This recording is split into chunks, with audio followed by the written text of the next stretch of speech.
Welcome into the Sports Objective. Here we have the Pirate Football Playback, and we're very excited. We have a brand new sponsor tonight, right, Bubba?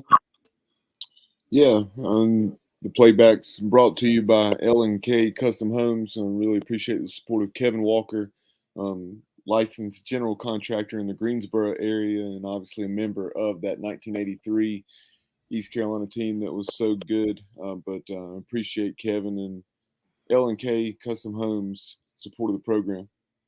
Right, we have a great sponsor in him, and Kevin's one of the best athletes we've ever had. We'll talk about that with our Matt Semenza, of course, linebacker. Kyle Barber, what's up, dude? What's going on, guys? Disappointing night tonight in Orlando. A lot of missed opportunities, but what can you do? Yeah, Matt Semenza. You know what, Matt? One of my favorite rides of all time is Space Mountain. I thought we're riding Space Mountain. You know what happened? We're riding It's a Small World, because that damn ride annoys the hell out of me. Sorry, Disney World. I know you're 50 years old, but man, you talk about going from Space Mountain to a small world, just like that. It's a small world after all. Oh my God. But anyway, the Pirates lose 2016, and I'll let you. You're a former player, so obviously under the Logan era, linebacker. Hey, first of all, let's give a big shout out to the defense.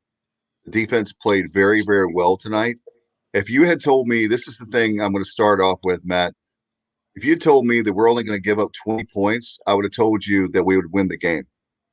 In the past, the defense only gave up 20 points, and so I'll let you start off, Matt, tonight. No, thanks, Dave. You know, it's hard to put your finger on this game because there were so many plays here and there that had we converted, we would have won this game. And you know, I don't want to be too critical of the coaching tonight because I am a Mike Houston fan. I always thought this was a 4-year rebuild. Always, this is a complete overhaul.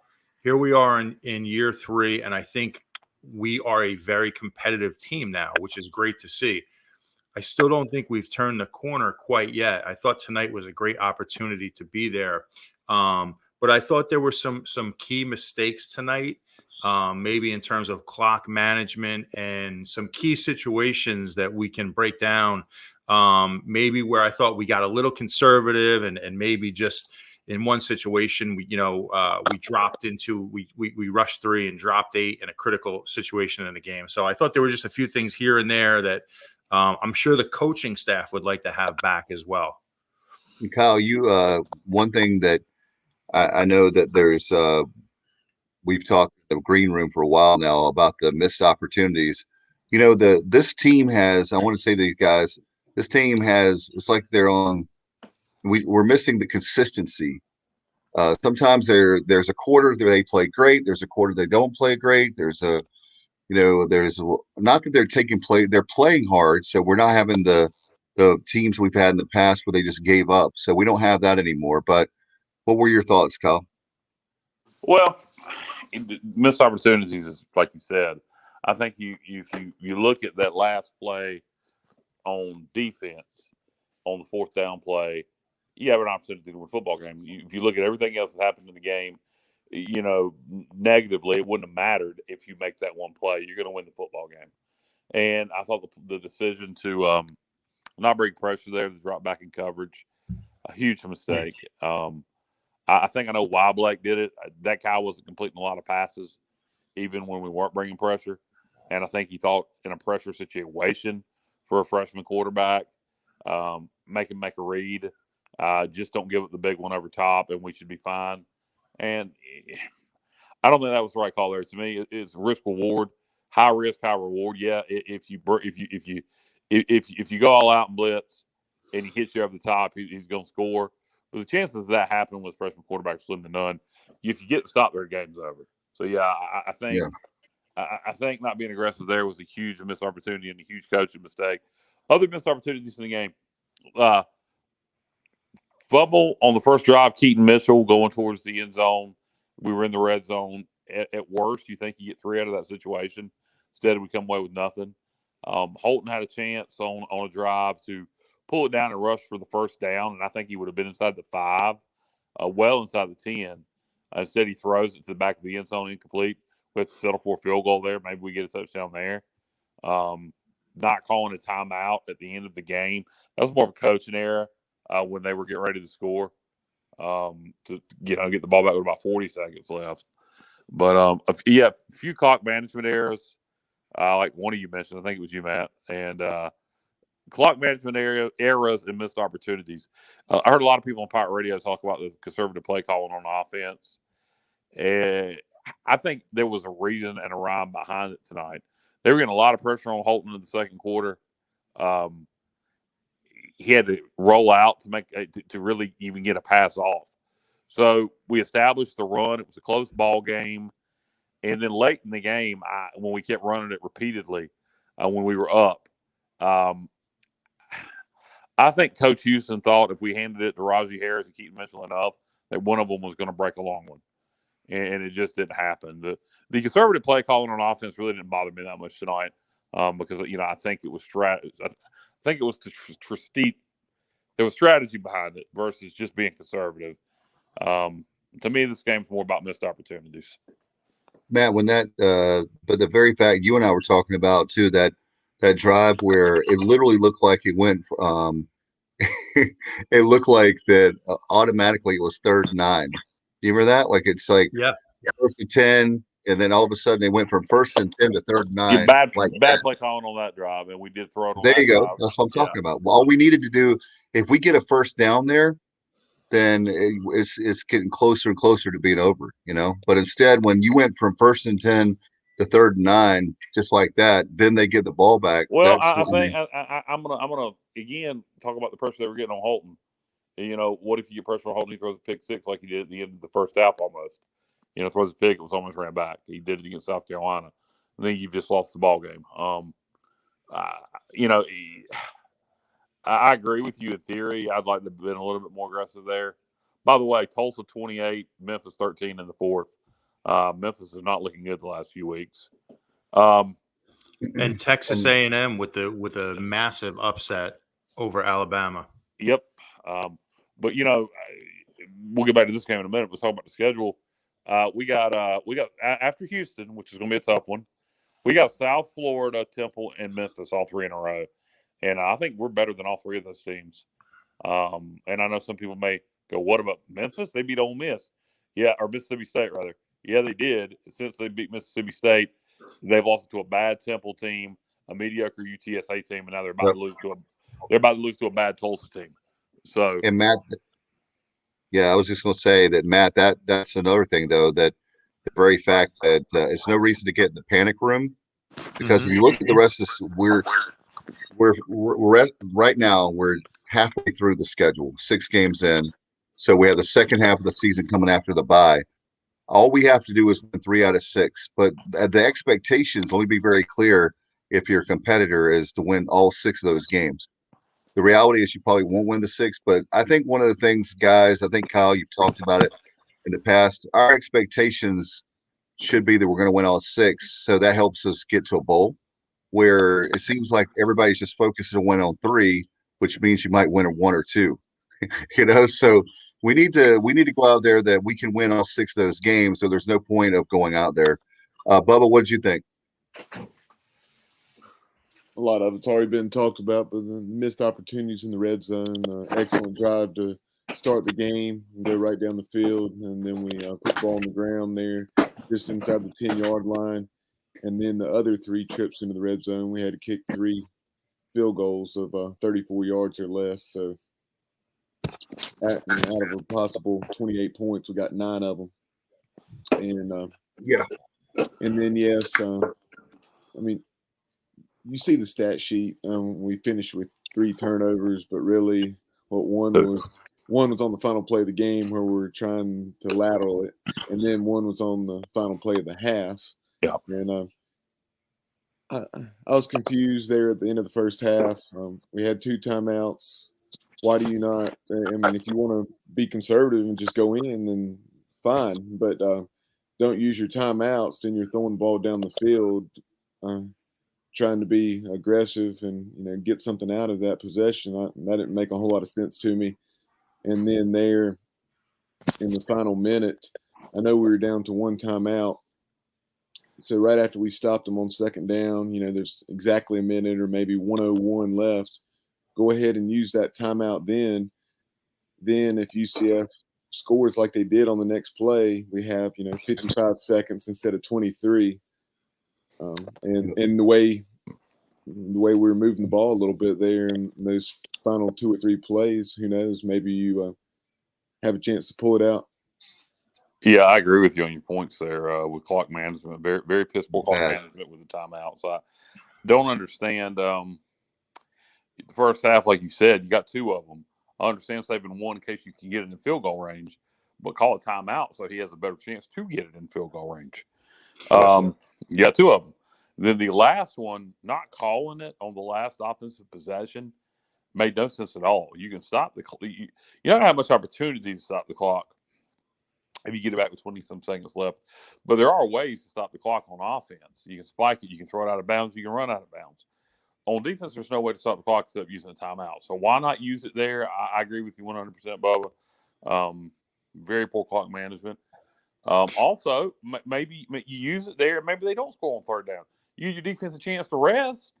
Maybe now all of a sudden they don't score on third down. Now they got a decision to make on fourth down. Do we try to run it in from the half-yard line and lose if we don't get it, or do we have to kick a field goal from what would be even less than a field point after? They would have the decision to make. If you stop them there on third down, so why not use that timeout? There was no negative to using that timeout there. Saving it for offense, assuming they scored, made no sense at all. So those are questions that I'd like to hear Coach Houston explain. Why we ran it so much more than passing it, I think I really know the answer to that. I don't need that explained to me. I saw them getting a lot of pressure on Holton in that second quarter and early third quarter, and him having to roll out to make passes. And he said, all right, this is a close game. We're going to try to win it running it. And that didn't bother me as much as, like I said, the poor clock management and the missed opportunities. Yeah, and going back very quickly, Matt, to that possession where we kicked a field goal to go up 16-10. I think I'm trying to remember where we took over, right about our own 20, I think. But it was a 16-play, 66-yard drive that took up about 8 minutes and 15 seconds. So if we get a touchdown there, I mean, when was the last time you had a situation like that on the road against a quality opponent like UCF? And we really the game would certainly not have been over. There was about 7 or 8 minutes left when we scored. But to really put them on the ropes, better put them up very, and yes, there was more time left on the clock, but it kind of felt like our chance to do what South Carolina did to us way back in 2014. When they kept feeding Mike Davis and drained the clock. And even though we weren't draining the clock that much, to have a drive of that caliber shows how far we have come as a program. But to be able to run the ball, like Kyle said, they were probably expecting us to run the ball, and we were still getting 5, 6, 7 yards a pop. Yeah, and I definitely want to go back to the situation right before halftime, because that was something that really I really would like to hear the reasoning behind that going into halftime with 2 timeouts. So if you guys recall, John Young got there was a penalty. It was roughing the punter. So we got the first down there. We were lucky to get it. There was a quick pass to Rajay over the middle. So we had 1st and 10 from the 35-yard line. It was somewhere in the neighborhood of like 27, maybe 30 seconds left, and we had 2 timeouts. So I'm thinking to myself, you're really not in that much of a rush here with 2 timeouts. If you can complete a pass over the middle of the field, maybe you get to the 50-yard line. Now you're in a position where you can possibly set up for a field goal. Instead, we let the clock run. We literally let the clock run, and then Holton is forced into a situation where he has to throw a ball down the field that was intercepted. But that kind of clock management is not going to cut it here at East Carolina. That was unacceptable to me. it was JV. You don't go into halftime with 2 timeouts. And the coaches, when they look at the film, the players, they played their ass off tonight. And right now, when I look at this game, I really think this one was on the coaches. I'm going to say it. I'm just going to come out and say it. I think it was on the coaches. That was bad decision making. It sets a bad tone there for your team. What kind of mindset is that to go into halftime with 2 timeouts? We're in this game to win the game. We're here to win the game. Who said that? Herm Edwards? Did I just do a Herm Edwards? We play to win the game. Well, we were in Orlando to win a game, and so that bothered me. And then to go back to the situation on 4th and 9 towards the end of the game when UCF has the ball, what happened? We were lined up and we called a timeout, and you could tell Blake Harrell, who I thought called a great game. He deserves a lot of credit for the game plan on defense. It looked like he was a little confused. He wasn't sure quite what to do there. Should we attack? Should we bring pressure? Or should we rush 3 and drop 8? He ultimately made the decision to rush 3 and drop 8. It backfired. I mean, not every decision is going to be perfect. Personally, I would have liked to bring the pressure on that young quarterback. But this is football. You make decisions. You have to live with it. Was it the right one? It proved not to be tonight. Maybe next week it is. But I just think that we have to have the mindset to attack and go win the game. We can't have the mindset that we're going to play not to lose. And I thought I saw too much of that tonight, guys. I really did. Dave, going back to that possession where we kicked the field goal to go up 16-10 there midway through the fourth quarter. Yep. I went back and watched that series there, or in those few plays there, once we got down and had first and goal. It's not first and goal, but 1st and 10 about inside the 15-yard line. The first down play was a run to the right side, and it was an outside run. I believe it was his own play. Don't recall for sure, but then you had a wide receiver to that side that the corner blew the play up, and then one of our tight ends didn't give very good effort on that play, kind of waited instead of going to get a guy. So that hurt and put you in 2nd and long. And then we had an inside run that got blown up, and then Holton got sacked to force the field goal. But earlier in that possession, we had a play action pass to Audio Matosho, and what a solid night he had. Once again, 4 receptions.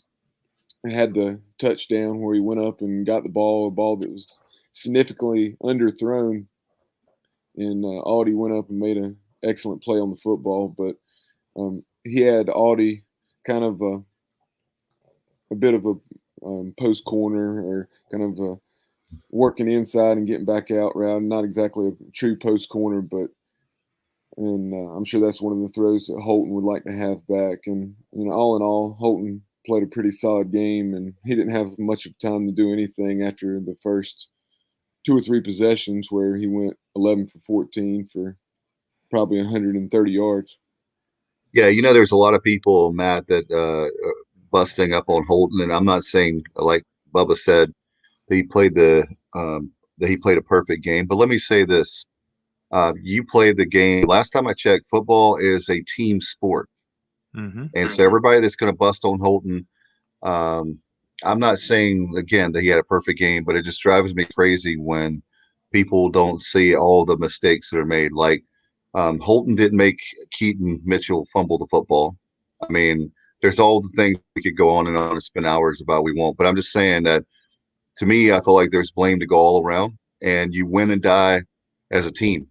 And to blame Holton for everything tonight, the coaches, Bubba, we can get these comments here. I haven't seen a lot of people blaming Holton for everything tonight. Where have you seen that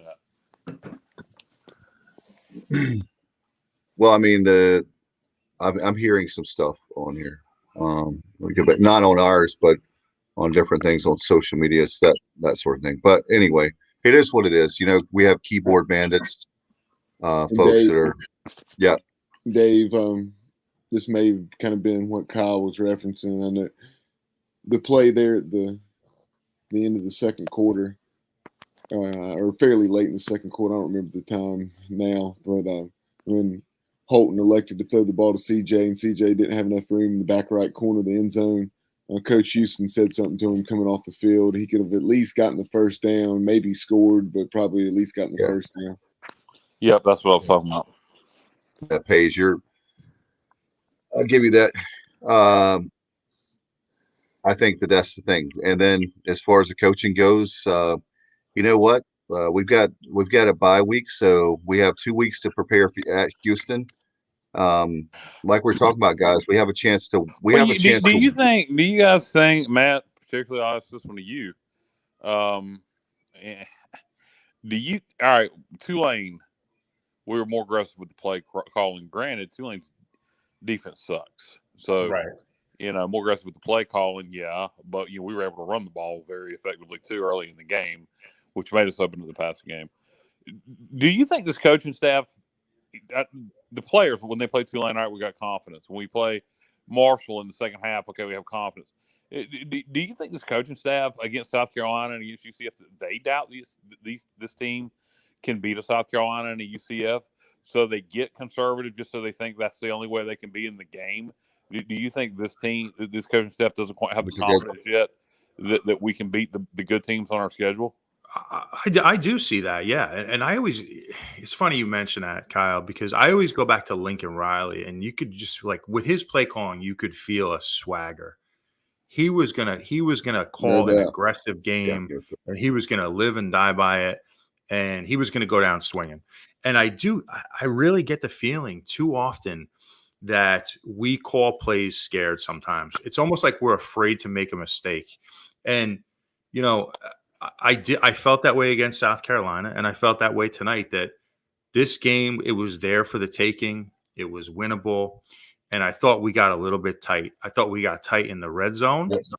And I have no problem. I love running the ball. I love it. I love establish a running game. It can kill a defense. It sets up play action. But there were certain points in the game where we got a little tight. And I really think,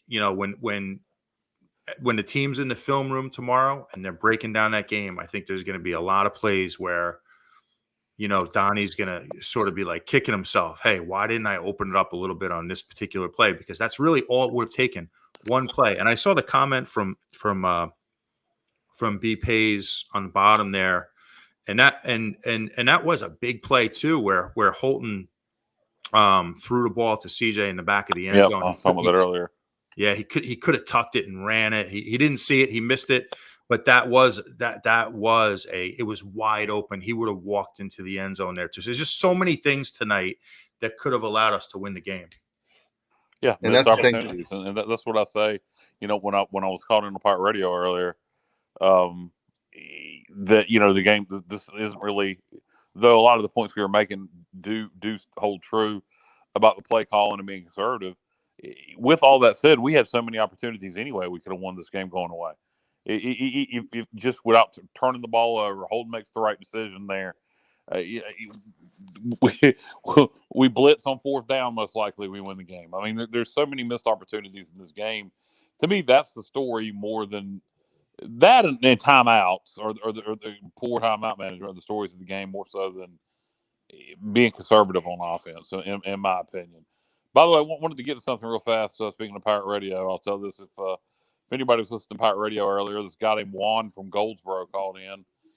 He was angry at a couple of callers, including me, for not being super negative. And he said, all Kyle from LaGrange cares about these days is being able to get people on his podcast, implying that I was being nice. You're soft, Kyle. They're kinder and gentler, Kyle. To get people on the podcast. So I wish he'd have said the Sports Objective podcast, but he said his podcast. So, I thought that was an interesting mention.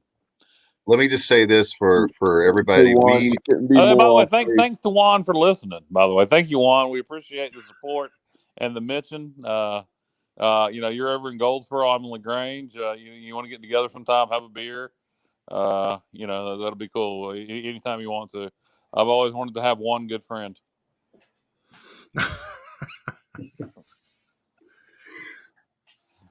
Well, That's the thing though, is the very fact of we invite everybody to come on the show, and we're going to say whatever we want to say. Sometimes that's it's like in A Few Good Men, Kyle's been about movies tonight. You can't handle the truth. Well, some people in our Empire Nation can't handle the truth, and if they can't, they don't come on. That is what it is. But we're going to say whatever we want to say.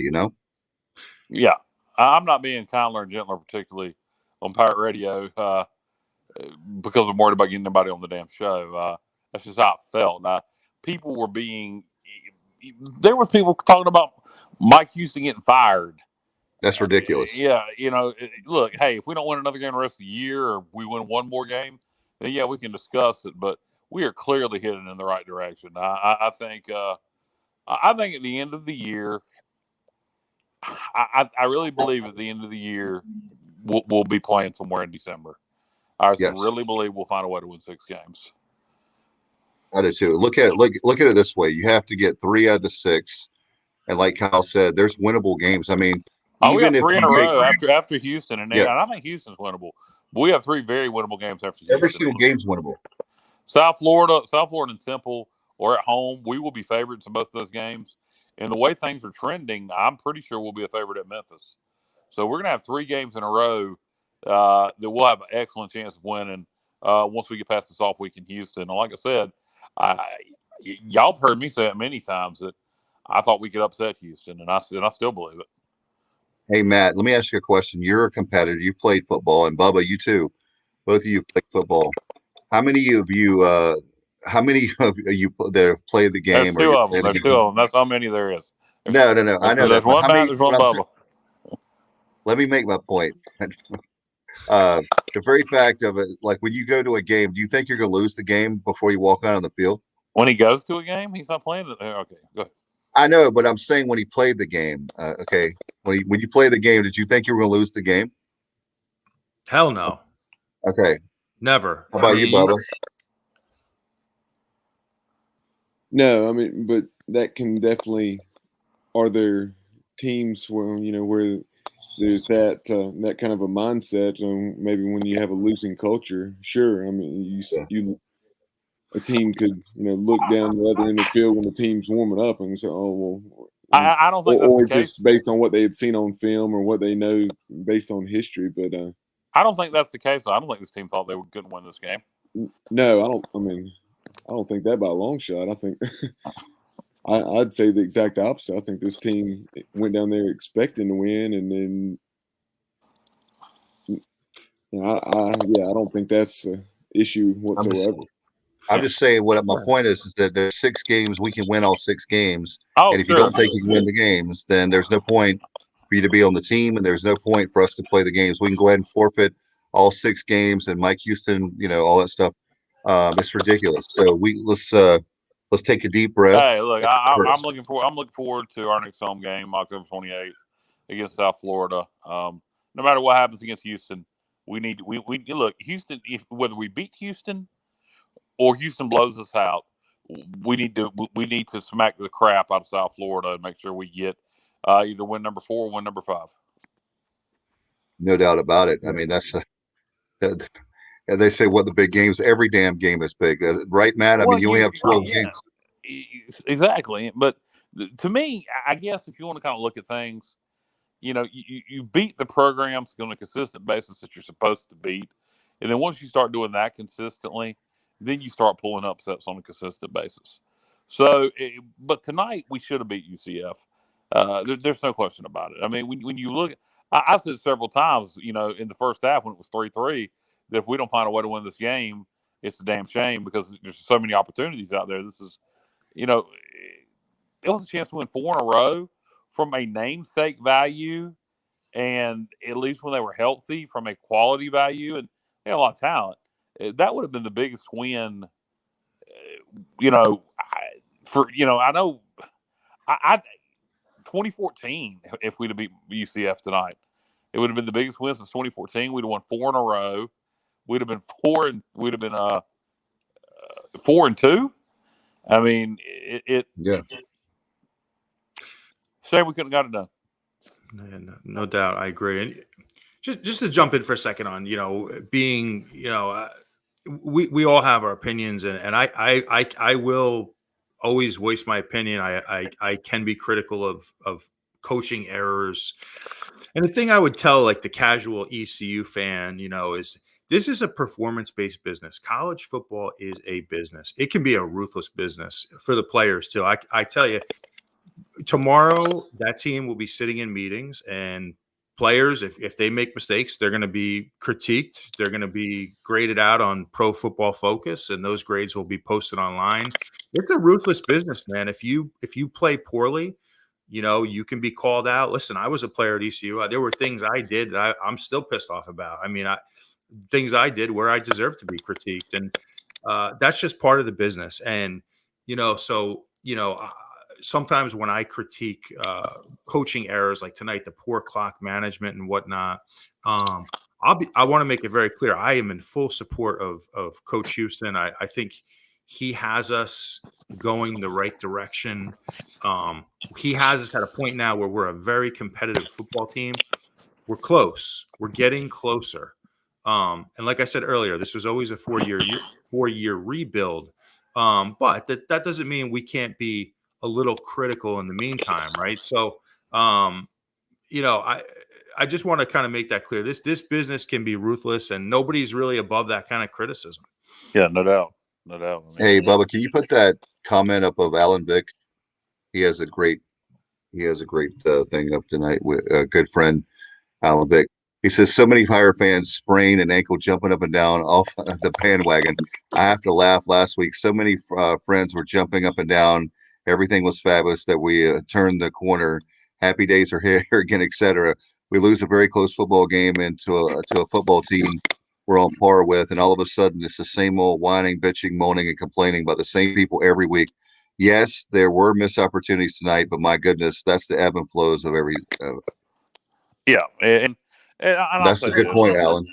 and I'll say this: when most people, and there are times that I get really pissed. God knows, but 90% of Pirate fans, they don't follow. They didn't play the sport, or they don't analyze it and obsess about it like I do. But they love their Pirates, and they're going to be critical. The quote unquote casual fan. But when they're not being critical and they're not upset and they're not mad after a loss, then you better start worrying, because look, we're not apathetic anymore, folks. There was a lot of apathy that was sitting in the Scotty Montgomery days. We're not. There's no more apathy anymore. Let me. Huh? I agree with you. I know your point you're making, but I would also go back to last week. Let me just say this: it was piss poor. It was piss poor that the attendance last week. So don't tell me there's not apathy when. No, there's not apathy. There is apathy. If there were not by the fan base that's showing up, dude. Not a lot of the people. There used to be rowdy. We used to have rowdy dowdy. We can't claim that right now. We used to have 50,000 people. It was pretty damn rowdy in there the other night. Nobody's getting 50,000 people anymore. Well, attendance back up a little bit, but anyways, neither here nor there. My point is, the fan base that is there is not apathetic anymore. They're expecting to win. I was going to games the last several years, and I wasn't expecting to win. Let me put it to you like this, Dave. 2 years ago, we'd be jumping around the house talking about, yeah, we were competitive with UCF. We're getting good. Coach Houston's getting, we're not doing that now. We're pissed off that we lost this game. So no, the fan base that cares anyway is not apathetic. They're expecting to win. They expect to go to a bowl game this year. And anything less than getting to a bowl game will be a disappointment. So when I say there's not apathy, that's what I mean. What you have when 33,000 people show up, you have people that were disappointed about the Charleston Southern game that didn't come back. But what happened to a lot of our fan base, they got mad and they just came back. They got mad at the previous administration and they just came back. They found something else to do. When you're bad for so long, some people just lose interest. And when we start winning, look, South Florida's toughest on a Thursday night. But I'd venture to have said, had we won tonight, and, who cares what happens to Houston? Well, I mean, of course, I care what happens to Houston. But, it wouldn't matter what happens to Houston. If we won tonight and then beaten South Florida, that simple game, we'd have had over 40,000 in there. And I still think we might. Yeah, Matt, when it's all said and done, that's the thing. People are already predicting the outcome of the rest of the season. We're halfway there. Let's focus on we can't do anything about the loss tonight. What are you expecting? You've actually, one thing that comes to mind being a former player, maybe Bubba, you can chime in as well, help me understand the bye week. What are you doing right now? Starting tomorrow, we know they're going to be reviewing the film. What's it like in a bye week? Well, the first thing you want to do is you want to have an opportunity to get healthy. Here we are, we're about halfway through the season, and the players are starting to probably get to the point where they're banged up. They got the bumps and bruises. So you want to take this opportunity to get healthy. I personally like to lift weights heavy in the bye week just to maintain, because what can happen is along the course of the season, you can start to lose a little of the strength gains you made over the summer. So it's a great opportunity to lift weights and maintain your strength throughout the season. So, get healthy, maintain your strength. And then also it gives you an opportunity to really, dial in on your next opponent, and it gives you an extra week of preparation time. So, I think the extra meeting time can be very helpful because, you can really start to dive into tendencies as a player. And you could see certain things on the field that maybe you wouldn't see in a short week. Like you might see specific formations that Houston will like to. They're predominantly run heavy, right? In a certain formation, or maybe on a third down in one formation, maybe there's a certain tendency coming your way. So it's nice to get the bye week. I think it's a good time for us, honestly. I think it comes at a good time this year. You just hope that the team can come out of this healthy. I think that's the biggest thing. How about hey, Bubba, with the B Pace is also making a good point when I'm talking about the attendance with our game day atmosphere, getting the average fan. One of the things, guys, that I will tell you this, when Matt, you and I are closer in age. We didn't even have internet or anything. We barely had the internet in college, so we couldn't. But we need to have Wi-Fi, the network. I think back in 2014 it was going to cost $8 million. We really need that because I like to check scores. I like to find out what's going on. The game day atmosphere is something that we do a good job, but I think there's a difference between good and great. I think there's always room for improvement, and that's one area that. When we have people that tell me all the time that are very loyal Pirate fans, Dave, I have a big screen TV. I'm going to tell you what, the game day atmosphere this past home game was, and I know we can't have Farm Lee for halftime every week. It was fantastic. Yeah, everything else about it was. And of course, we were playing really good football, but better music, everything just seemed to run smoother. So it's headed in the right direction. So give credit where credit's due. I don't think those guys get a lot of positive feedback. Yeah, I agree with you. There's a lot of things we can be better at. But I do think this past home game was the best environment we've had for a football game in a long time from a production standpoint. Hey, Bub, I'm sorry. Let's go back to you about the game day. It's not game day, but I just got off on that. As far as when it comes to a bye week, what were you working on as a quarterback there at Avery University? What were you guys doing?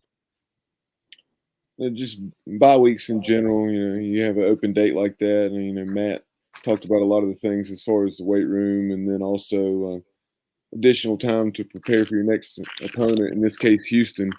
But another one of the obvious things, any bumps and bruises, minor injuries, gives you a chance to maybe get some guys back. And then one of the big things, this open date happens to fall at the midway point of the season, exactly 6 games in, and so it's a great opportunity to self-scout, and you're obviously doing that all the time, but maybe a little bit more in depth now. things have kind of changed over the years with the number of analysts and so forth, GAs that you have. So it's a little bit easier to do that all along. But that is something that you dive into that, and then focus a little bit more on yourself in an open week. Obviously, you're going to be doing some stuff to get ready for Houston, but having more time to prepare for Houston gives you a chance to focus on some of the areas where you really need to see improvement. Well, Coach Ruff always said you beat off.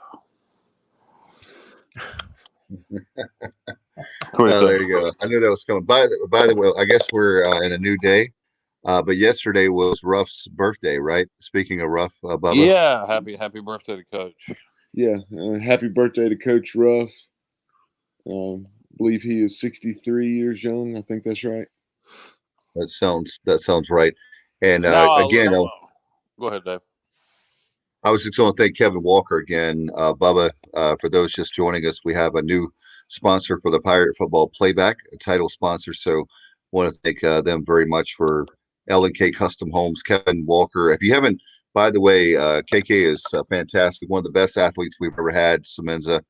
I know it's before our time, but in the 80s, boy, he was amazing as an athlete for ECU. But have you guys seen if you're a Facebook friend of Kevin Walker's, check out the work. The guy does great work, and now we're very blessed. Speaking of Pirates supporting Pirates, thank you, man, Kevin, for your support of the show and the Pirate Football Playback. And you guys, if you get a chance, check out his work because it's really good stuff. And when you hear the cliche, a picture is worth 1,000 words. Just look at his the work he does for the homes he's building. It's great stuff. So appreciate Kevin for that. And what about you guys? Dave, I had something I wanted to bring up. All right.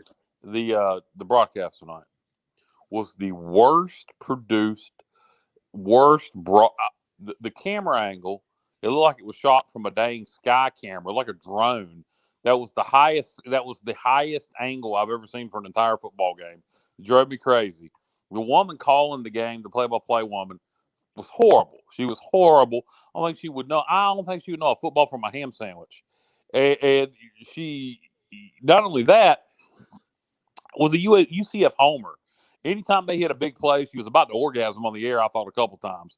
She was just clearly biased towards the night. Why aren't you listening to Jeff Charles? Is the ESPN Plus broadcast because I don't take the time to sync the game. I just watch the ESPN Plus broadcast. Horrible. The camera angles were horrible. Just the whole production value was horrible. They that's had what I do.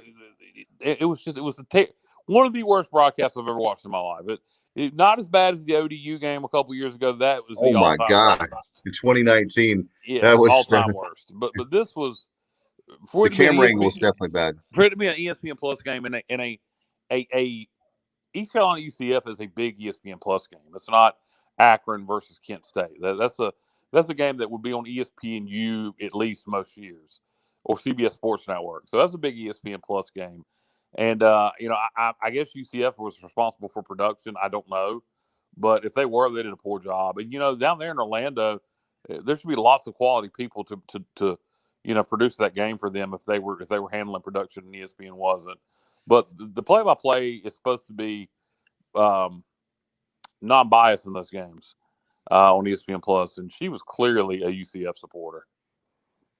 Is it possible, guys, that there were UCF people doing the game? No, I don't think so. But Jay Sunhalter has called some of our games for ESPN Plus, and he does a good job of coming across as non-biased. Yeah, Bubba, thank you for the job. Jay does a great job. Speaking of which, Sonny's going to be on with us on Tuesday night. He'll be back. He'll be on the show with us. He's coming back on. Talked to him last week, a few days ago. So appreciate him very much. And we'll have formerly a WRAL sports fan, Marilyn Payne. She actually is doing the high school play game of the week, I believe, in Raleigh with our friend Patrick Johnson from 94.3 The Game. So Brandon Whedon was the color guy. Let's go, Brandon. If you don't know what that is, go to TikTok. Thank you, Chuck. Can you put that up there, Bubba? Chuck's comment. I agree. That's why we have him on. He said he enjoys Matt's commentary. Thank you, Chuck. Thank you, Well, Chuck. I appreciate that. Yeah. Well, that's the thing is that, like we said, we're not. If we actually did that, what Juan was alluding to on Pirate Radio earlier, we just did that because we're scared of guests. There's times when here's the thing: when Houston does something right, we're going to say it. If he doesn't do something right, we're going to say Look, it. we've been critical of Mike Houston. I have definitely, and But it's okay because we actually are big fans of Mike Houston, and I bet you one thing. You know why Mike Houston is good? I'm going to say this to the fans, to Pirate Nation, because he's critical of Mike Houston. He's going to be the most critical person. I don't know about that. I think you don't think so? I think Mike Houston loves Mike Houston. I think Mike. But you can love Mike Houston. I think Mike Houston's got a bit of an ego. I'll tell you that much, and that's not a bad thing. It ain't bragging. You want him not to have an ego? It ain't bragging if you say it, you can back it up. Do what, Dave? You want him not to have a? Well, that's what I just said. It ain't bragging if you can say it and you can back it up. I mean, Coach Houston's got an ego. I do believe Coach Houston believes he's Urban Meyer or Nick Saban. But that's okay. Hey, that's okay. I want that. I want that. I don't want a coach that doesn't believe in himself. Right. I want a coach you had just made the comment, Dave, that you thought he was going to commit suicide or something, that you thought he was going to be hard on himself. No, I didn't say that. I said critical. He is going to be critical. Oh, I don't think so. I think he'll be critical of everybody else around him. You know what, fellas?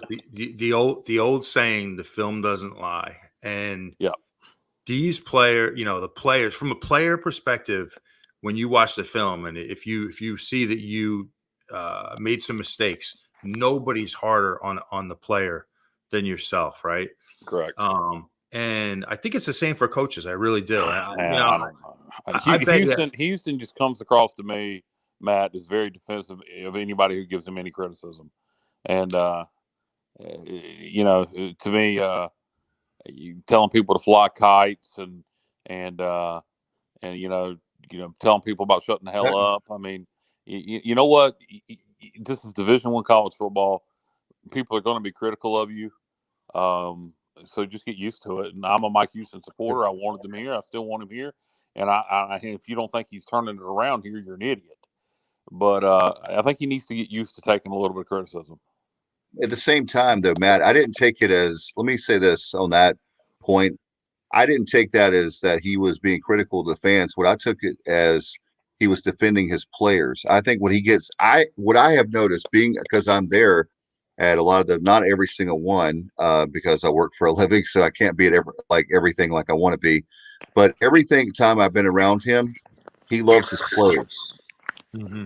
So what I take from it is that he gets mad not at criticism on him, because I think he gets mad when we're critical of certain players, like his quarterback or any of the other players, and that's what my read on Houston is that it's like being a dad. It's like when we have kids and we're protective of our kids. That was my take. Yeah, absolutely. I think especially when you're losing, and we've had a rough stretch here for 5 years, and I think part of his job as a head coach is to maintain, the positive atmosphere for those kids, because it would be really, really easy for them coming off tough losses to tank. So I think there's definitely some of that. But it's like I said earlier, this can be a ruthless business. Let's just when you lose games like this, and nobody's above that criticism. Exactly, and I was critical of him at all tonight. When I say what I just said, I was defending him on more so than I've been critical of him, particularly of the so-called conservative play calls on offense. Like I said, to me, I think with timeouts, he needs to be really questioned about, because it didn't make any sense as clock management. But to me, this is, again, more about missed opportunities than it is being conservative on offense. No question. We'll see like I said, we can't do it. How about that? So, Tulsa, thank you, B-Pace, as always, on point. Our good friend from many years. B-Pace was in school with us, Semenza, so back in the day. So appreciate you, B-Pace. I'm sorry, B-Pace, I gave your age away, or similar to it. But anyway, great win for Tulsa tonight. And Cal, going back to what you talked about there again, we have a chance. We still have 6 games, and we can win every 6. We can win all 6 of them. Yeah, no doubt. Like I said before, I think you got to get South Florida and Temple because they're at home, and they're both teams that I think we're better than. Then you got to find one more if the goal is to get to a bowl. And right now, Memphis is trending down, so that might be our best opportunity. But like I said, I'm not going to not expect us to have a chance to beat Houston. Like I said, I know a lot of people want to anoint Houston as the second best team in the conference outside of Cincinnati, or some people go with SMU. SMU, but I think Houston's a winnable game. I really do. I mean, maybe I'm delusional, but Houston's a good team. They don't scare me. Let me ask you guys let me ask you guys a question. We'll start with Bubba, and the guys chiming in too on Facebook, Twitter, and YouTube. How many of you believe that we're going to a bowl? We're done with 6 games. We got 6 games to go. Bubba, are we going to a bowl? What do you think? I say we will. What do you think, Matt? I said before the season started that we would win 6, and I'm sticking to it. We will. Yeah, are we going bowling? I think we get 6 and go to a bowl. I really do. I think I think it's a shame we blew one tonight, and we would be almost 2-6. We'd have 4. What's so cool about if we'd have won tonight? No matter what would have happened against Houston, we'd had a chance to get bowl eligible at home if we'd beaten South Florida and Temple. But I think we get to 6 wins and go bowling. I do. I thought we were going 7-5, and this is one of the games I thought we had one of the game like this we would steal. That's the only thing I would change is not that we're not going. I say now 6-6. This was one of the games I thought we had to win to be 7-5. So it looks like everybody thinks we're going bowling. So that's what my point being is that it sucks really bad tonight. But we, like I was telling Kyle, I don't think Matt, you joined us in the green room just yet. But what would have really sucked if we were playing UCF for a chance to go to a bowl, God. and we blew it. Now that one would be where I would be throwing the laptop out the window. That kind of that's when you get really upset because you can't do anything about the season. The last game, like the 2015 game with Cincinnati when they kicked the field goal and that cost Ruff his job. That's the kind of things you get upset about. Not that we're not upset. I'm just saying that lots of football to be had. B Pays is saying Military Bowl versus Virginia Tech. Hey, B Pays. Oh, no thanks. Guess what? We'll sell a lot of tickets anyway. What do you think? Military Bowl versus Virginia Tech is 6-6. I don't want that. I'd take it, but no, I don't think so. Not a 6-6. I think probably if we can work out something with ESPN right now, the Myrtle Beach Bowls between the Sun Belt and the MAC, I think a deal can be made. ESPN will trade amongst their own bowls. They own so many. I don't mean own as in on their network. I mean they actually own them. So I think it's a good chance that if we're bowl eligible, we end up in Myrtle Beach. If not, I would probably guess Orlando in the Cure Bowl. Cure Bowl, yeah. But if we can get to 7 or 8 wins, then yeah, I think DC's a possibility. But if you look now at our conference, if our champion doesn't go to the New Year's Six, then I think the Military Bowl is probably our most appealing bowl. So no, I think the Military Bowl will go to one of the top 2 schools. Maybe it could go to somebody else. If Cincinnati goes to New Year's Six and SMU doesn't want to go to it because of distance, then maybe we could get in the conversation. But I don't see us in the Military Bowl at 6-6. Another bowl that may potentially be a possibility is what Jay Searles chimed in with, in addition to the Myrtle Beach Bowl, then the bowl in Boston. I think it's called just simply the Fenway Bowl. Fenway Bowl, yeah. That's where Fenway Park is. And I believe that matchup is against an ACC opponent. So it is. So that would be that'd be a lot of fun to go to Fenway Park, never having been there, and to see the Pirates potentially knock off an ACC team at Fenway. Who would have ever thought that? Yeah, Come on up north, fellas. Come on up to the Hey, northeast. hey, We get some cold weather football Boston going. in December, just what we've always wanted. I take it. Look, I just don't know if 6-6 gets you one of those bowls because, to me the bowls against the Power Five schools are going to go to your top teams, and I mean, I don't know what this league's going to look like at the end of the year though. You're going to have Cincinnati most likely in a playoff or a New Year's Six. Then you're going to have SMU and maybe Houston as your next two best schools, and how appealing are they to DC and to Boston? Probably not very. So who knows? Who knows what will happen with this bowl selection? Not a Temple. Temple may not get bowl eligible. We may be. You know what? B Pace. We may be very appealing to a DC or a Boston, depending on who's bowl eligible. Despite where we finish in the conference, if we get to 6 wins. Hey, Well, Kyle, Semenza, as we sit here in the midway point, and with everyone having played either 5 or 6 games, you have Houston at 5-1, then SMU and Cincinnati who are 6-5-0. But then, like Kyle's saying, you have UCF that's now 3-2. East Carolina and Temple are 3-3. Navy is 1-4. Memphis is 3-2. So there could be a lot of teams right there. 7-5, 6-6. Memphis lost tonight, so they're 3-3 now, aren't they? Yeah, they're 3-3. Yes, so. yes. Guys, since we're looking at the rest of the season here, I wanted to point something out that I saw tonight. I'll tell you, I thought our defense played really, really well tonight, and I'll tell you, we were flying around, and I am beyond impressed with McMillan and Fleming. Those guys can play. They can tackle in space. They're fast. I didn't think UCF looked more athletic than us tonight. And there's a lot to be said for that. We couldn't say that in previous years. I thought Richardson on 2 occasions. Richardson he's a lightning bolt, the little running back for UCF. There were 2 explosive plays he had.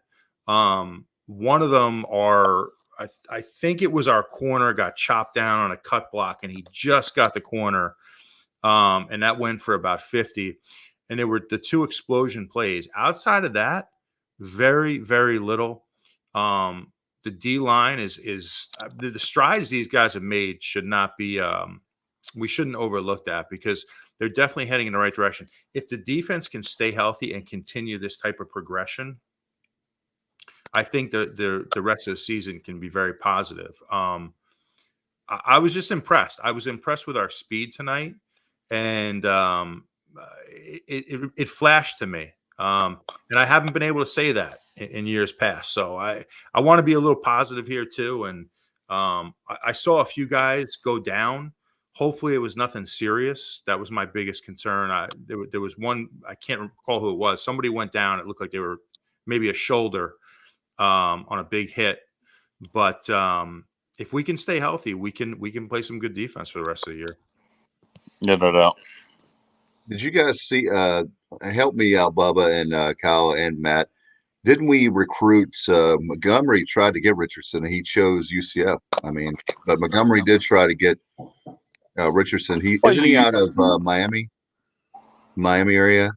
You recruit a lot of people that you try to get that you don't. But I think what you're saying is we were one of his final schools, and he chose to go to UCF.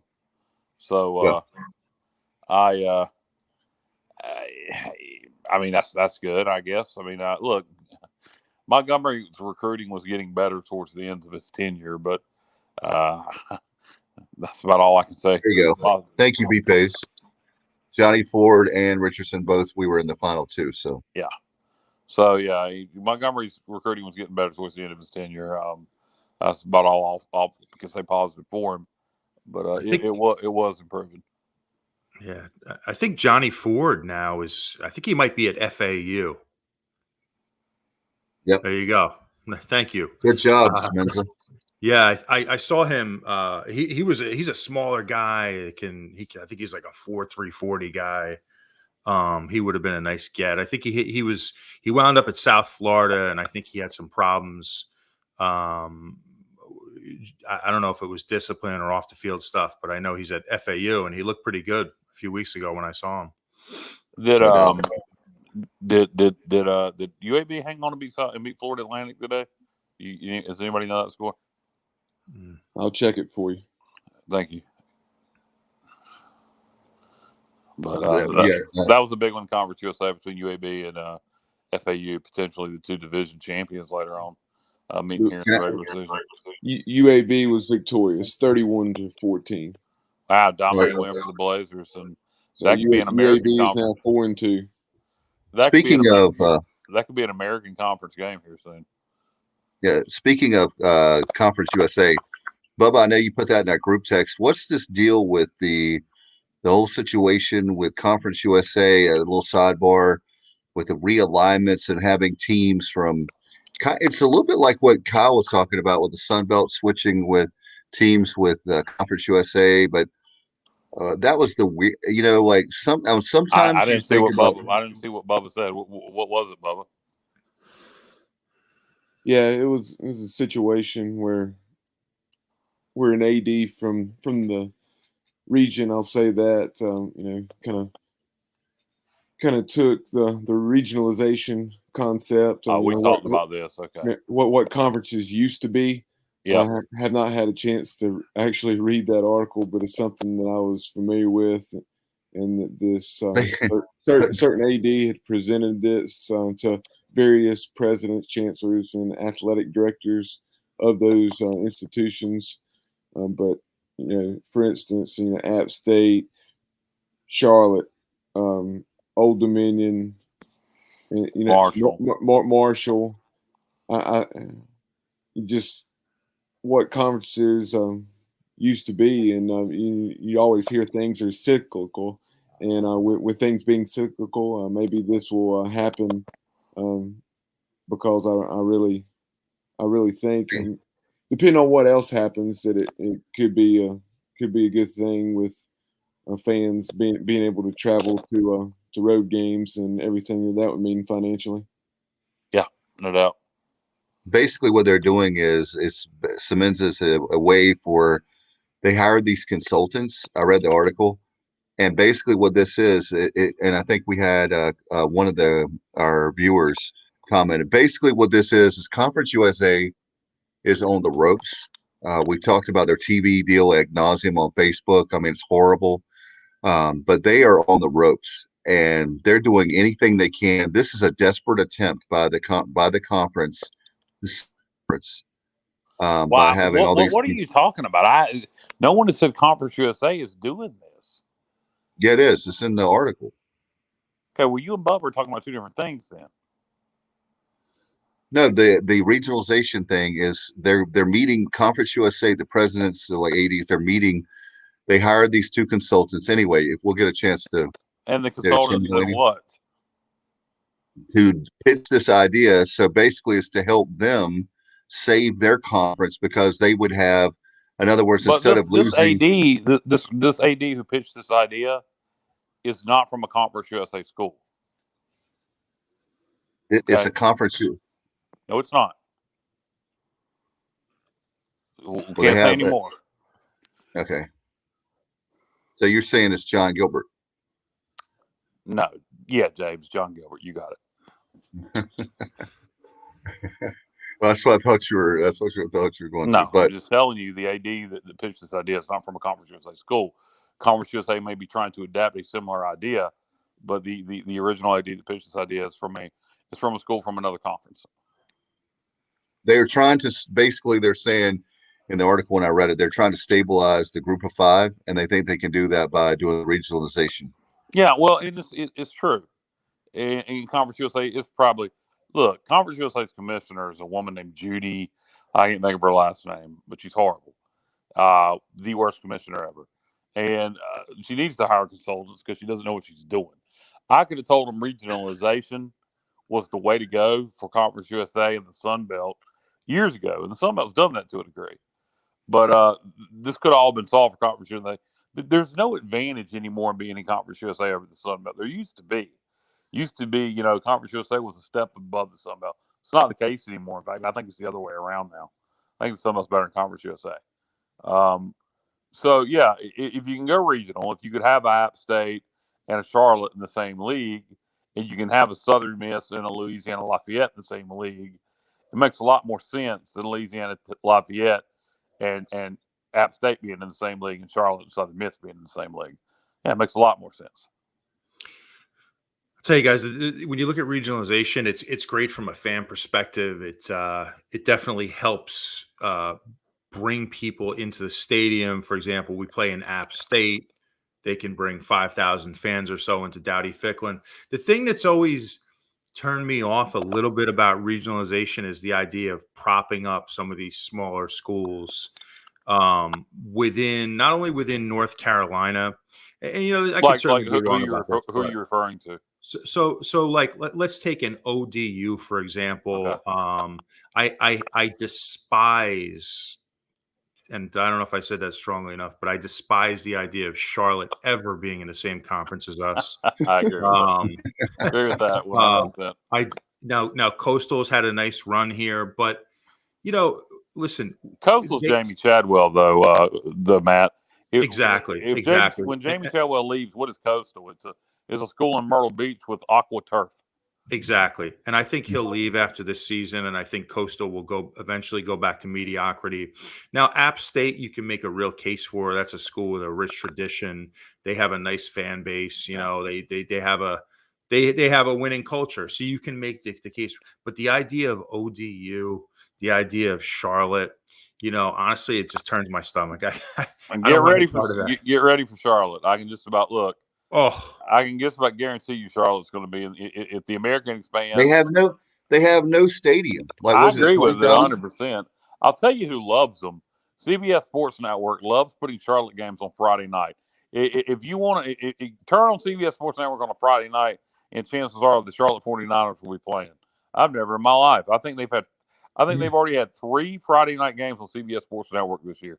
I'm not kidding you. They didn't even have a football team until 2013?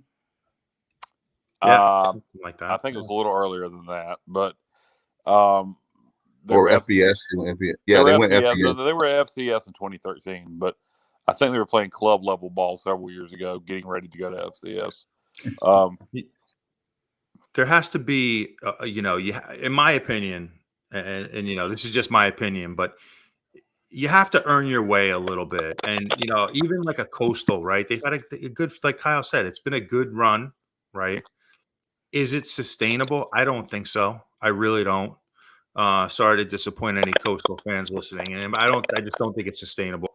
And I do think Chadwell will bring that system to another school, probably after this year, because that's just the way college football works. And so, yeah, I mean, but you can make the case either way. And I think the bottom line is we're sort of being backed into a corner where we might not have a choice anymore. This is sort of the reality of our situation here.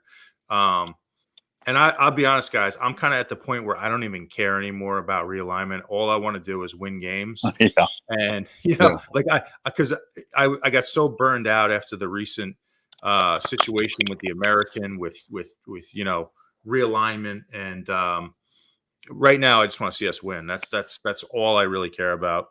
I just don't want to see it against Charlotte. Well, you're going to play Charlotte. You want to beat them. And by the way, we are going to play Charlotte. We have a non-conference series signed with them. But unfortunately, Matt, I'm with you, Matt. Unfortunately, I bet you money they end up in our league. They're getting mentioned a lot.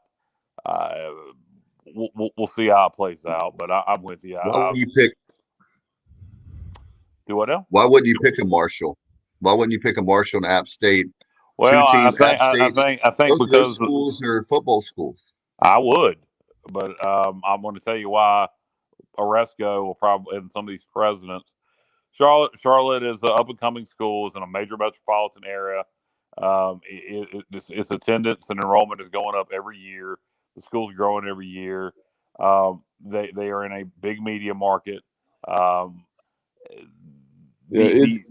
Its enrollment's going up, but the attendance. You were meaning that? I was thinking of the university. Right, I knew when you said enrollment, you're obviously talking about the university. But okay, yeah, I know you know the deal as far as football, and like Jay was chiming in, I put up on the screen a moment ago. 15,000 seat stadium. Right, Yeah. for our viewers, 15,000 seat stadium. Right after East Carolina and App State had 37,000 on a Thursday. Duke and Charlotte had, I want to say it was 13,500 or Big time. and on a Saturday. Big time football. Yeah, it was on a Friday. It was on a Friday. Okay, Friday night. Yeah, that was a Friday. That was one of the Friday night games, Kyle. Yes. And then for another recent home game, they had 11,000. Club lit, as they call it. Club lit is what they prefer to call themselves. By the way, I won't be vulgar, but the stupidest crap you'll see. CLT is their logo now. CLT. That's one letter away from something. So I mean, it's just, it looks so stupid. Yes, that's the name of the airport. That's the acronym they use for the airport, right? CLT. I don't. Who cares? Like RDU for Raleigh. Right, but it looks stupid to be using that and putting it on the side of your helmet. CLT. I mean, it's, people are going to make jokes, Dave. I know what you're saying. I know. I'm just trying to explain why they're doing it. I didn't say I like it. I'm just saying. What do you think, Bubba? That's your neck of the woods. Is that why they're doing it? Oh yeah, it's definitely because just like ATL. I mean, the Atlanta Falcons have ATL on their jerseys and in uniforms now. So yeah, it doesn't get over like that's definitely why they did it. I mean, just it being a trend, and but I'm with Kyle. It's not something I'm a fan of, and what Kyle was referencing, and that's something that App State fans say to Charlotte fans as well, as far as what they call it. There you go. So and Jay said the Charlotte Hornets use it. Yeah, they do. I've seen those. It's really it's stupid. It's not going to get over like the ATL, and I just be original, guys. How about just this? The word Charlotte. Who cares? Screw them. But why are we talking about them? They don't matter. They're insignificant. I don't want them in the league. I just think it's going to end up happening. But who cares? So you think it's going to be UAB, Charlotte? Is that what you're saying? I think it's going to end up being UAB, Charlotte, Florida Atlantic, and the fourth team maybe UTSA if we're going to go out west. I don't know. The fourth team perplexes me.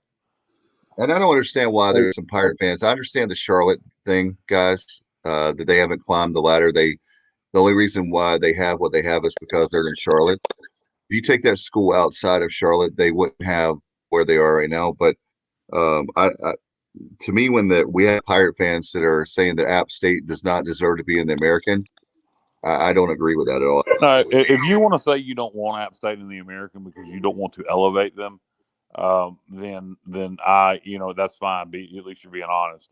But if you say they don't deserve to be in the American, that's stupid. Crazy. Yeah.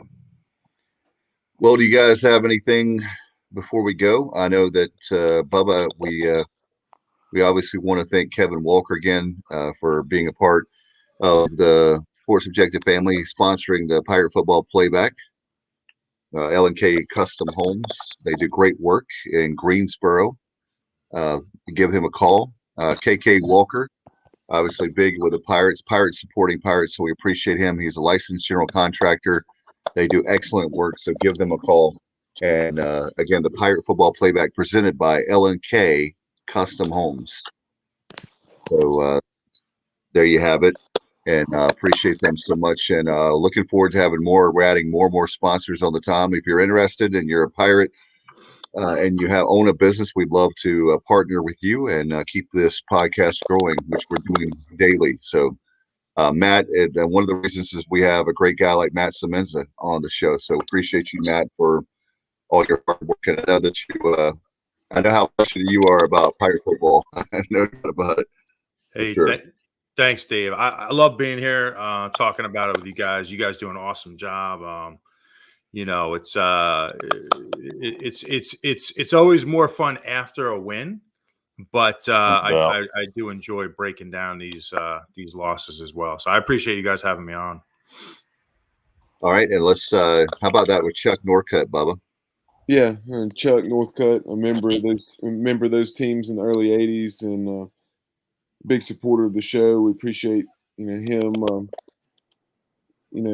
Everything he's done for us over the years, coming to our live events and so forth. But Chuck said just wanted to reach out. Interesting discussion. Do not have all the details of the realignment, but the main thing is for East Carolina to go out and put a quality product on the field and play with reckless abandon. Hopefully things will work out in the end and never give up. Yep. No doubt. No, and I agree with those statements. And quite frankly, with the realignment thing, it's got to be talked about because it's news and it's out there, and we're in the midst of it. But I'm like I'm kind of like Matt. I just want to win football games now. It used to bother me that we'd get left out of the Big 12, but hell, let's just win. Well, guess what? You know why we're not a part of that discussion? Because that fact Because of we've been god awful the last 5 years. Yes, because we're not winning, and we don't have a commitment to our program because we don't have an indoor practice facility and the different things we don't have. That's the bottom line. End of story. So player amenities, that's where it's at. We've got to do that. If we don't, we're going to get further and further behind. It doesn't matter what Dave thinks or any other fan thinks in Pirate Nation. The bottom line is we need to find out what those guys and that are come out of high school, transfer portal, whatever, however we get them a transfer period.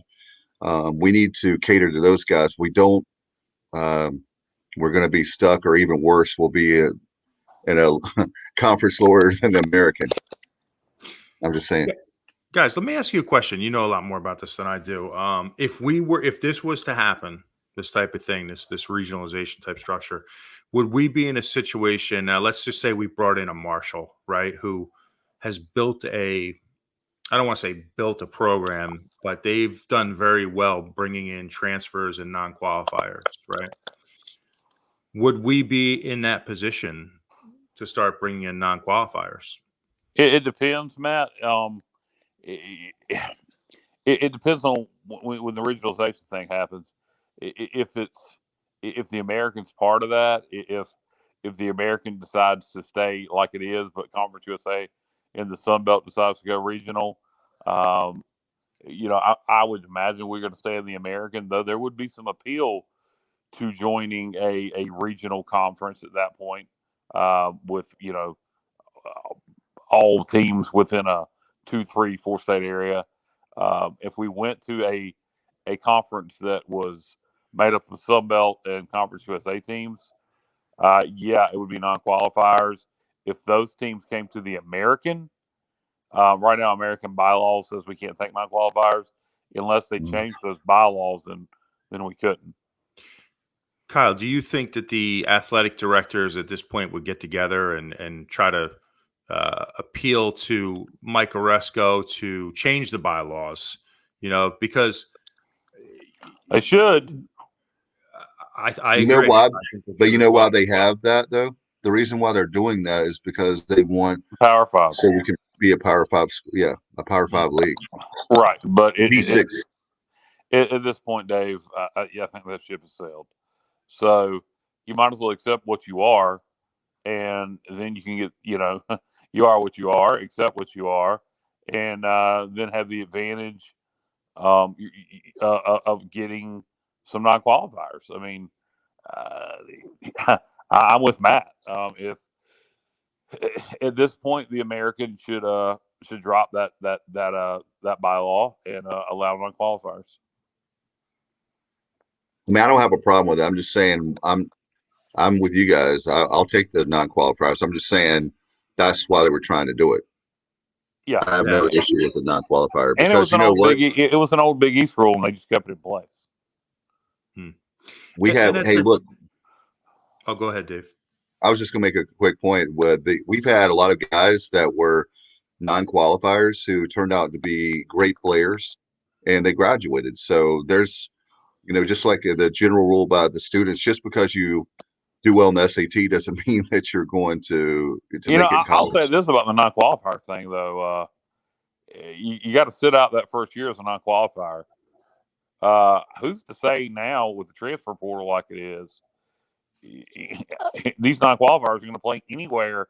Let's say you got a kid that's a super talented kid, and he's going to Marshall, for example, instead of an ACC school because he's a non-qualifier. Well, after that first year, now he's qualified academically. He could just go play somewhere else and never play at Marshall. With the transfer portal, you don't have to sit out a year now.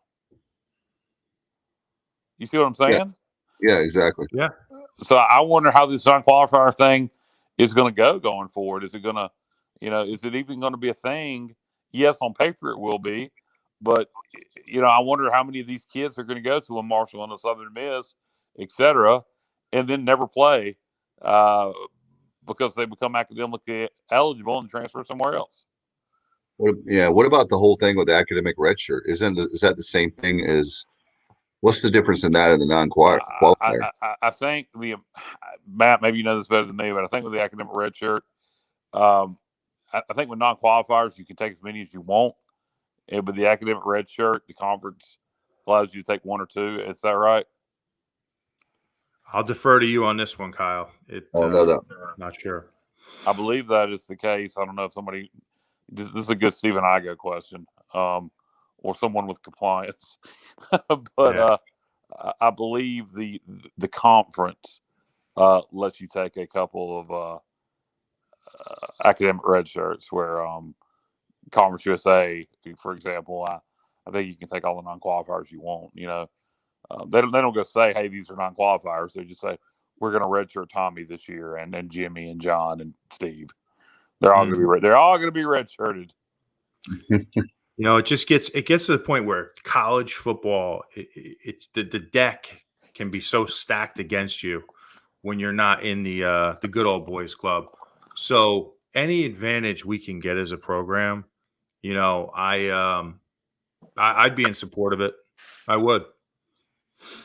Well, that's how we get back to the winning, right, guys? I mean, you get guys that are so close and then they don't qualify. Whether you say, hey, like you said, Kyle, you come in, red shirt. And the Iowa coach was talking about that this week. The very fact that if he had his way, get this, guys, no freshman would play. He said it may hurt me recruiting wise, but he said he made a good point. He said as far as the academics, basically, and also learning a system, with being a football coach, he said no freshman would play. How would you feel about that, Semenza?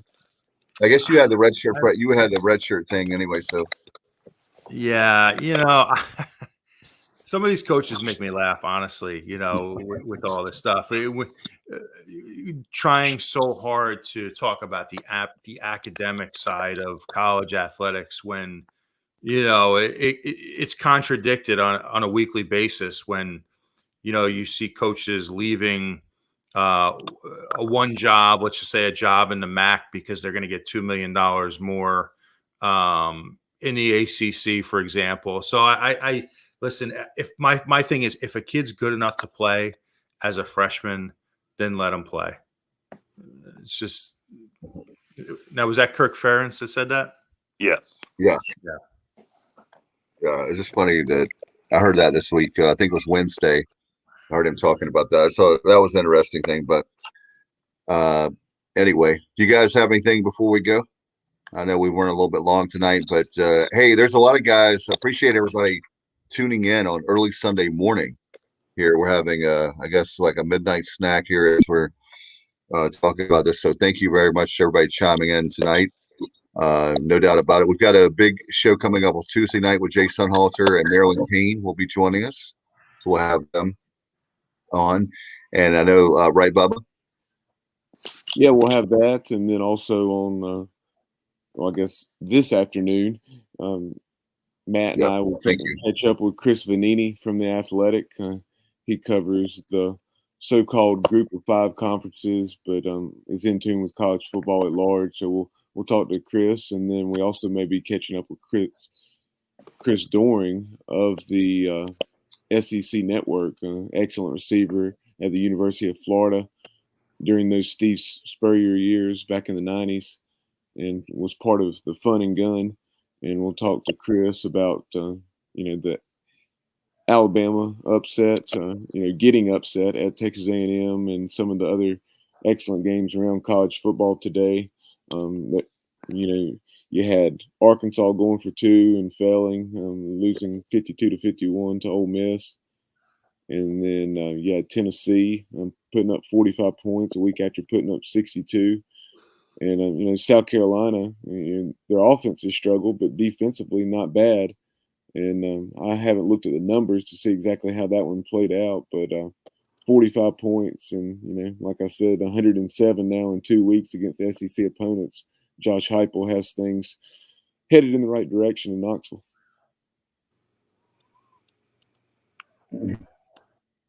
No doubt about it. You got to tip your hat to them. They've really turned it on with the amount of points in Knoxville for sure. All right, guys.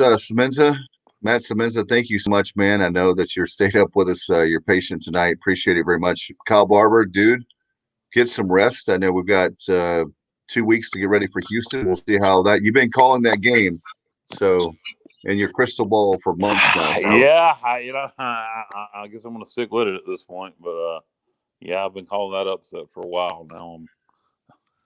We'll see how it plays out. I got to give you credit where credit's due. Bubba Rosenbaum, man, I appreciate all your hard work, and obviously looking forward to another big week here on the Sports Objective. We'll have the press conference on Tuesday and Wednesday. By the way, I want to mention that it's going to be right after practice. So we'll keep up. We'll see what the Pirates are doing. And guys, we'll put this podcast to bed. If you don't have anything, you have any final thoughts before we go?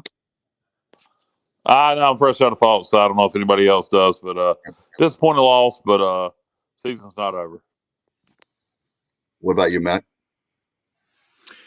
Yeah, I just say the same thing as Kyle. Disappointing loss. This was one that was there for the taking. You could make the argument that we could be 5-1 at this point. But you are what the record says you are. To quote Bill Parcells from back in the day, you are what the record says you are. So here we are. We're heading into the bye week. We need to make the most of it. Let's get healthy and get ready for a great second half of the season. And before we go, instead of making a comment, Bubba, can you put that up on the screen for me? B-Pace is last comment about the coach from Houston, Dana Holgorsen. He says, I hope Dana has enough food to feed his players. So thank you, B-Pace. I appreciate your concern for the players of Houston. I do too. No doubt about it. All right. Good point, Pace. And yeah. So I'll save that for that. All right. Again, thanks to our great new sponsor for the Pirate Football Playback, and that's L&K Custom Homes. Appreciate the support of the program for sure. And again, if you want to sponsor the show, then you can reach out to us. We'd love to have you. You can just email us thesportsobj@gmail.com, or you can hit us up here, obviously, anytime on Facebook, Twitter, Instagram, or the like. All right. We'll get out of here. For Matt Semenza, Kyle Barber, Bubba Rosenbaum, I'm Dave Richmond. You've been watching the Pirate Football Playback, brought to you by L&K Custom Homes right here on the Sports Objective. Good night. Good morning, everybody. Go Pirates.